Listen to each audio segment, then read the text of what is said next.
పట్నం వెళ్లి వస్తున్న పాపన్నకు దారిలో ఒక ఊరిలో గ్రామాధికారి ఇంటికి నిప్పంటుకోవడం కనిపించింది. ఇంతలో ఆ ఇంటి వెనుక నుంచి ఒక ఆమె, అయ్యో, వంటింట్లో బిడ్డ చిక్కుకుపోయాడు, కాపాడండి అని అరవసాగింది. అది విన్న పాపన్న మంటల మధ్యలో నుంచే ఇంట్లోకి వెళ్లి బాబుని బయటకు తీసుకుని వచ్చాడు. అప్పుడే అక్కడికి వచ్చిన గ్రామాధికారి నౌకరొకరు బాబుని తన చేతిలోకి లాక్కొని యజమాని దగ్గరకు వెళ్ళాడు.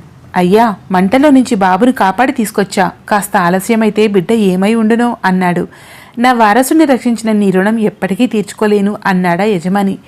కాలిన గాయాలతోనే ఇంటికి చేరిన పాపన్న చొక్కా విప్పుతుండగా అందులో నుంచి ఏదో బరువుగా కింద పడింది.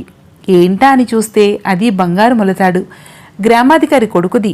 వారం తర్వాత దాన్ని తిరిగిచ్చేందుకు గ్రామాధికారి ఇంటికెళ్లాడు పాపన్న.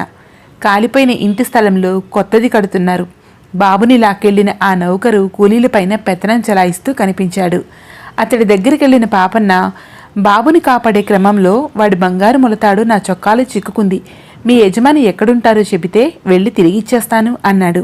పాపన్న యజమాని దగ్గరికెళ్తే బాబుని తనే కాపాడినట్లు చెప్పినదంతా అబద్ధమని తెలిసిపోతుందని భయపడ్డాడా నౌకరు. దాంతో వాళ్ళు ఊర్లో లేరని అబద్ధం చెప్పాడు. ఆ మొలతాడును నాకు ఇవ్వండి, మా యజమానికి అప్పగిస్తాను అనడంతో సరేనంటూ ఇచ్చేశాడు పాపన్న.